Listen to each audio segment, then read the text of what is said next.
आधे समाचार में अपने के स्वागत है। वंदना शुरू करे से अभी तक के प्रमुख समाचार से।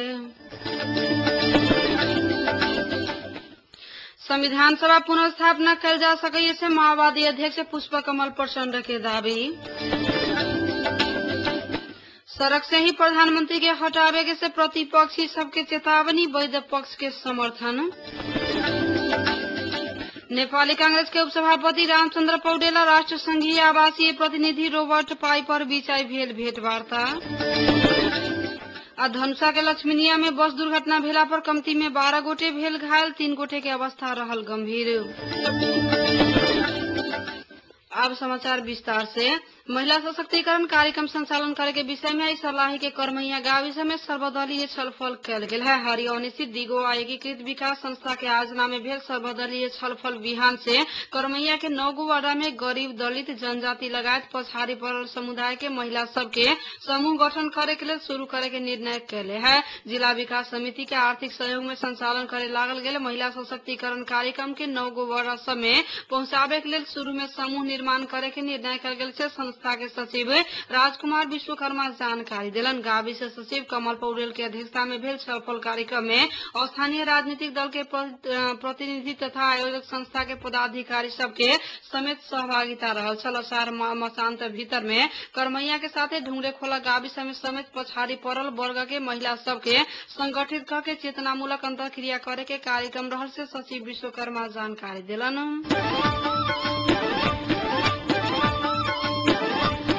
बिगड़ल ट्रांसफार्मर मरम्मत में ध्यान न देने से कहित सर्लाही के हरियौन गाविस में पड़े वाला न्यू रोड के बासिंदा आई लालबंदी स्थित नेपाल विद्युत प्राधिकरण के प्रशाखा कार्यालय में तालाबंदी करे है। नया रोड चौक में रहल 100 केवी के ट्रांसफार्मर बिगड़ल 10-12 दिन भेज चुकला पर भी मरम्मत के लिए प्राधिकरण कोनो ध्यान न देला के कारण नया रोड से गेल स्थानीय वासी के समूह बेरिया प्राधिकरण प्रशाखा में ताला लगा दिले है। अपने सब बेर बेर मरम्मत के लिए अनुरोध कैला पर भी मरम्मत न कर देला से बाध्य वे के विरोध में उतरे पड़ल से माओवादी नेत्री माया बल जानकारी दिले छथि।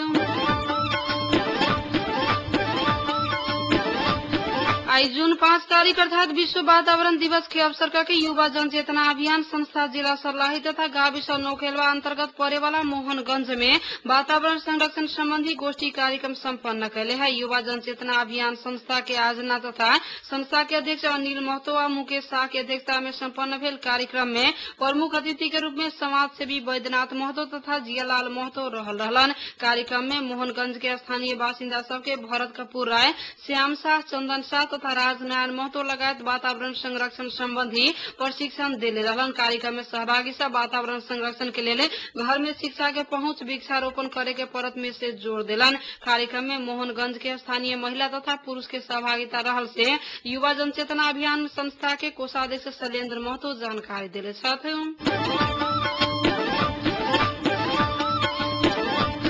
सर्लाही के लालबंदी में शांति सामाजिक सचेतना समूह सामुदायिक निगरानी केंद्र के स्थापना कल गेल है। जानकी मावी के प्रधान अध्यापक ऋषिराम तिमल सिन्हा के संयोजकत्व में 11 सदस्यीय केंद्र के गठन कल गेल है। केंद्र में रेडियो एकता के समाचार संयोजक सुरेश बिरारी, शिक्षक क्षेत्र बहादुर मगर, जागरण अभियान नेपाल लालबंदी के प्रशांत आचार्य, प्रियंका घिसिंग लगायत अन्य सदस्य रहल छथि। केंद्र सुरक्षित वैदेशिक रोजगारी संबंधी विभिन्न सचेतनामूलक कार्यक्रम करे के भेल है। यूरोपियन यूनियन कमीशन और यूएन कॉमन के सहयोग में मानव अधिकार के लिए जनमंच पीपुल फोरम कालिका स्थान काठमांडू के आयोजना में भेल कार्यक्रम में केंद्र के स्थापना कल गेल से सुरक्षित वैदेशिक रोजगार संबंधी परियोजना के सर्लाही संयोजक मोहन राय यादव जानकारी दिलन। केंद्र वैदेशिक रोजगारी के क्रम में भेल ठगी, शोषण, बेचबिखन, शारीरिक व मानसिक हिंसा व लौटल महिला कामदार सबके सुरक्षा तथा रिफर करे के एवं सूचना संकलन करे के सेहो बतौले छथि।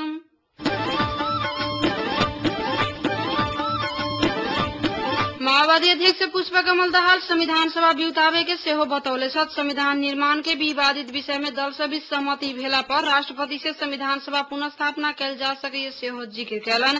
27 गठबंधन दल सभा राजधानी में कैले कार्यक्रम में दाहाले उक्त बात बतौले छथि। सहमति बिना कोनो काम अगाडि बढ़े न सकत से बतौबैत दाहाले सहमति करे के लिए जरूरी भेल सेहो बतौले छथि। विवादित विषय में सहमति कैला के पश्चात संविधान सभा पुनः स्थापना करे के लिए अपने तैयार रहले सेहो हुनकर कहब रहल है। कार्यक्रम में गृह मंत्री विजय कुमार गच्छेदार लगायत अन्य मंत्री सब तथा छोटका दल के नेता सबके समेत सहभागिता रहल है। छलफल में नागरिक समाज, निजी क्षेत्र, मीडिया लगायत के सेहो बोलाल गेल है।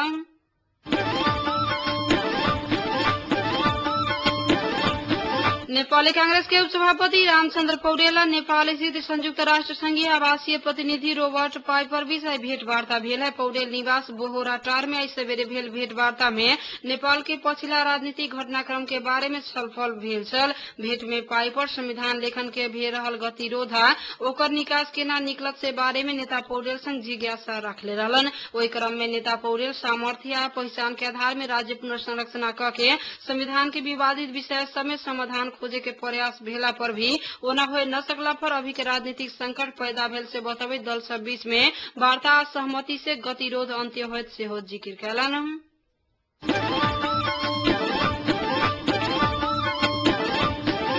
सरकार के प्रवक्ता एवं सूचना तथा संचार मंत्री राजकिशोर यादव कांग्रेस आ एमाले आंदोलन के नाम में निर्वाचन आग्रगमन के बीत होले के षड्यंत्र कैला पर सरकार आंदोलन विरुद्ध कड़ा कदम उठावे के चेतावनी दिले छथि। रिपोर्टर्स क्लब नेपाल इकाईले साक्षात्कार में उ संविधान के न मिलल विषय में कांग्रेस आ एमाले सहमति जनाला पर वा निर्वाचन से आब के सरकार आयला पर मात्र प्रधानमंत्री मुक्त होइत से कहत कांग्रेस आ एमाले के कहला पर प्रधानमंत्री के राजीनामा न आवत सेहो दोहरैले छथि। केकरो धमकी देला पर प्रधानमंत्री पद न छोड़े के से कहे चुनाव आ अग्रगमन के उल्लंघन करे खोजला पर कांग्रेस एमाले के आंदोलन विरुद्ध सरकार जेहन भी कड़ा कदम उठा सके सेहो चेतावनी दिले छथि।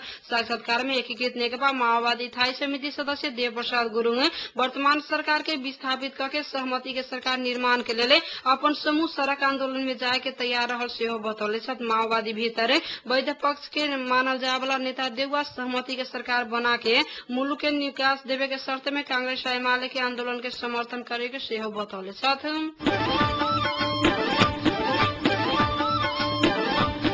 नेपाली कांग्रेस के सभापति सुशील कोइराला संग नेपाल उद्योग वाणिज्य महासंघ के एक प्रतिनिधि मंडल भेंट करके संक्रमणकालीन राजनीतिक अवस्था उद्योग वाणिज्य क्षेत्र में पड़ल नकारात्मक असर लगायत के बारे में छलफल कैले है।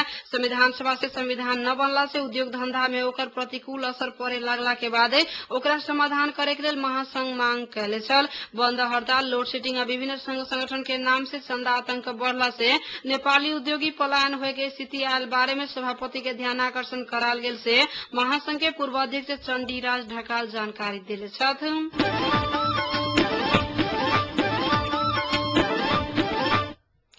धनसा के लक्ष्मीनिया में बस दुर्घटना भेला पर कम्ती में 12 गोटे घायल भेल है। जनकपुर से महोत्तरी के सीतापुर भंगहा के लेल छूटल ना दुख 2077 नंबर के बस लक्ष्मीनिया गांव से स्थित भक्तिपुर 1 में पलट के दुर्घटनाग्रस्त भेल है। घायल सब में से 3 गोटे के अवस्था चिंताजनक रहल है। कुछ घायल के जनकपुर अंचल अस्पताल में उपचार भे रहल है त गंभीर घायल सब के बाहर पठावे के तैयारी सेहो भे रहल है।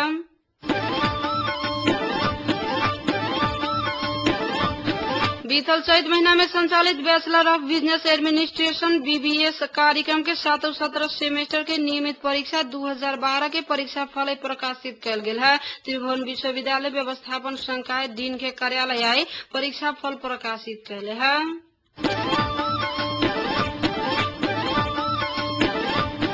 मध्य समाचार के अंत में प्रमुख समाचार एक बार फिर से।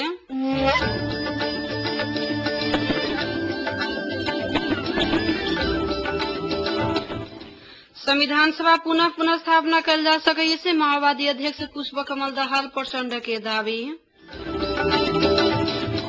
सड़क से ही प्रधानमंत्री के हटावे के से प्रतिपक्षी सबके चेतावनी वैध पक्ष के समर्थन।